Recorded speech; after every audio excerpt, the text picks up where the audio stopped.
Vous venez d'être élu conseiller ou conseillère municipale, ou peut-être maire.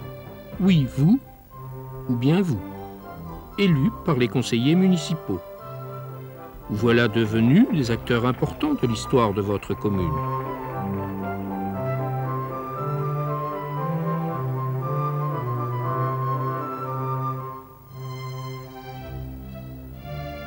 Il y en a qui pensent que ça se passe comme ça ou comme ça. Il y en a qui ne pensent rien. Il y en a qui ne savent pas très bien comment ça se passe. Et pourtant, ça fonctionne un conseil municipal. Et que vous soyez maire ou conseiller municipal, vous devez savoir ce que vous pouvez y faire.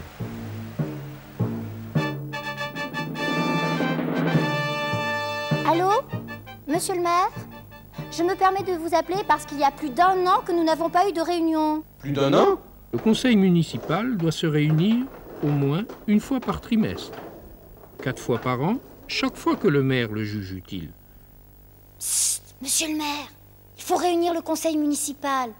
Psst, monsieur le maire, il faut que vous convoquiez le conseil municipal.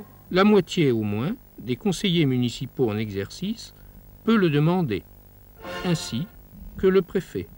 Le maire doit alors réunir le conseil municipal dans les 30 jours. Allô, madame? C'est d'accord.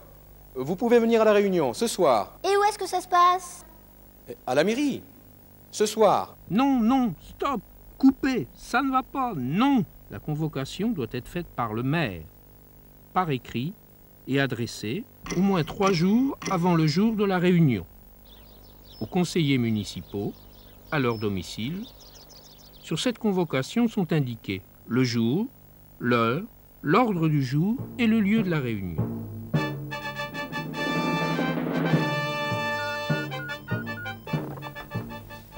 Allô? Allô, monsieur le maire?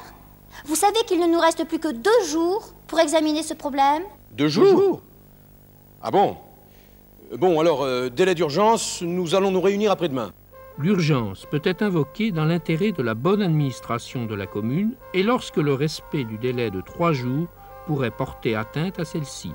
L'abrègement du délai est décidé par le maire, mais ce délai ne peut être inférieur à 1 jour. Bien, je vous ai réunis exceptionnellement ce soir pour fêter le retour du beau temps sur notre commune. Finalement, ça valait pas le coup de se réunir. Le conseil municipal peut soit désapprouver l'urgence. Dans ce cas, les questions sont renvoyées à une séance ultérieure, ou bien l'approuver.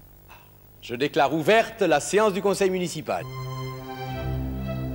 Bien. Alors, après avoir abordé la question 201, 202, 203 et 204 de l'ordre du jour, nous allons aborder la question 205, qui parle de... Monsieur le maire, ça vous l'avez déjà dit hier à midi. Puis nous sommes fatigués, ça fait déjà 2 jours qu'on est réunis. Oui, peut-être, je sais plus. La durée du conseil municipal, quelques heures. En tout cas, moins d'1 journée. Mais revenons au début de la séance. Mais je ne peux déclarer ouverte la séance du conseil municipal. Le quorum n'est pas atteint. Quel quorum? Le quorum est le nombre nécessaire de conseillers présents physiquement à la séance du conseil municipal pour délibérer valablement. Il est atteint lorsque plus de la moitié des conseillers en exercice sont présents dans la salle.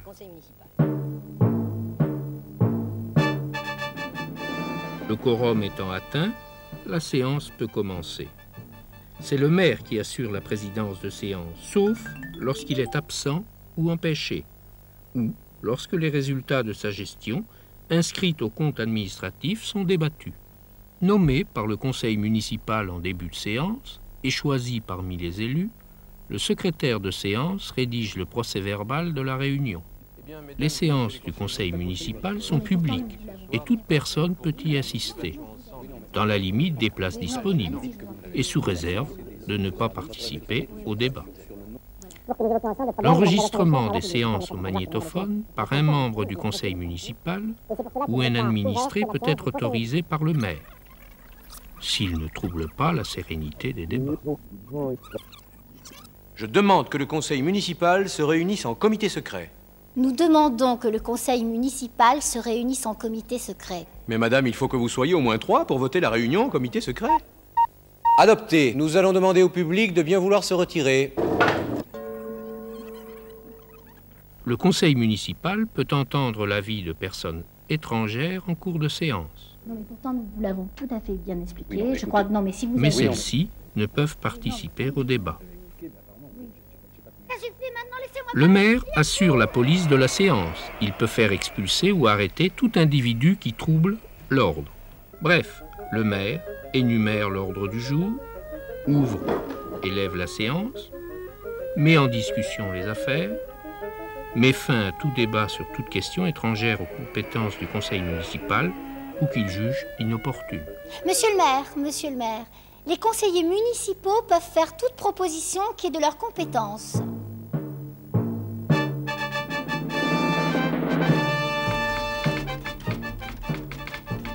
Supposons maintenant que les dossiers s'entassent. Que peut-on faire? Je crois qu'en séance du conseil municipal, on peut créer des commissions. Oui. Et le maire est président de droit de chaque commission. À quoi ça sert finalement une commission? À ça. À dégrossir les questions qui seront posées à la réunion du conseil municipal. Mais la commission ne peut remplacer le conseil municipal. Le scrutin peut être public Nous sommes un quart des conseillers municipaux présents et nous demandons le scrutin public. ou secret. Nous sommes un tiers des conseillers municipaux présents et nous demandons le scrutin secret. En cas de demande simultanée de scrutin public et de scrutin secret, le scrutin secret l'emporte. Habituellement à main levée, les votes ont lieu à la majorité absolue des suffrages exprimés. La voix du président est prépondérante en cas de partage égal de voix au scrutin public. Bon, eh bien, à présent, nous allons procéder au vote. Excusez-moi, monsieur le maire, je vais faire un tour. Mais vous n'avez pas le droit. Il faut respecter le quorum. Monsieur le maire, j'étais présente dans les débats et le quorum a donc été respecté. L'abstention de vote n'affecte pas le quorum, dès lors que les non-votants ont assisté au débat. Le vote par procuration est autorisé. C'est un pouvoir écrit par un conseiller pour 3 séances consécutives au plus.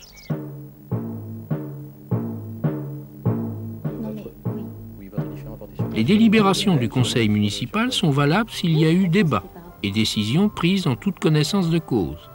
Elles doivent respecter les conditions de forme prises par la loi. Les délibérations doivent porter sur un objet relevant de la compétence du conseil municipal. La preuve de l'existence des délibérations est apportée par leur mention au procès-verbal de séance ou au registre des délibérations. Elles sont exécutoires, publiées ou notifiées, transmises et reçues par le représentant de l'État. Le maire peut certifier ce caractère exécutoire sous sa responsabilité. Des recours peuvent être exercés contre les délibérations par le préfet, un administré, le préfet sur demande d'un administré, en saisissant le tribunal administratif.